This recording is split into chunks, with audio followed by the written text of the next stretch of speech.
creating all the panic and all of the disruption that occurred for what is listening to what they're saying. Because I ain't got We, the television. public, understand this I zoomed concept in. of pausing to check things out. Are we any good, the public, at assessing risk? No, not really. I think that in general, the public is not very good at thinking about what an acceptable risk is and what an unacceptable risk is.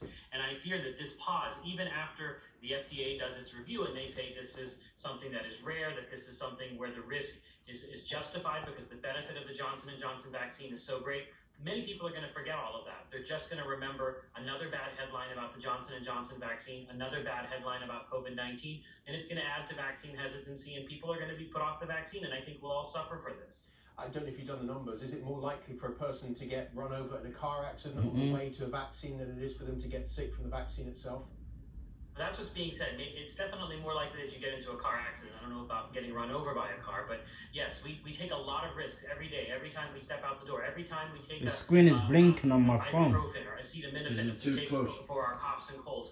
All of that has a risk that's higher than what we're talking about here. Even birth control pills have a higher risk than what we're talking about here. And COVID-19 itself can cause blood clots and strokes. So I think this is important to put into perspective, and we want to look at the full context when we make these types of decisions. I think they could have done this study without pausing it, or maybe paused it for those women in age groups between 18 and 44 childbearing years where we saw these cases occur, rather than a blanket type of prohibition on the use of this right now, because it's going to have lasting repercussions that are going to be hard to recover from. How Is are he vaccinations American? in the United States dampening down the infection? We're talking about Johnson & Johnson They're vaccine. doing really Is well. it the same Johnson & We've Johnson been what able to make decouple baby cases lotion? from hospitalizations and What deaths. the In a hospital. I hell? was just in one yesterday taking care of patients. It's much different now in April than it was just in January when we were really busting at the seams with a lot of patients. We've gotten our vaccine into high-risk individuals, people in nursing homes, and that's really shown how effective these vaccines can be. And we're starting to see the path to normalcy.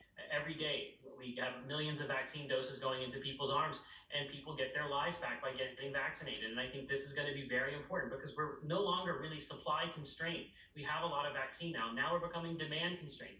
And that's why I'm so worried about vaccine hesitancy being a setback to us going back to a pre-pandemic way of life. Dr. Amish Adalja, thank you so much for joining us.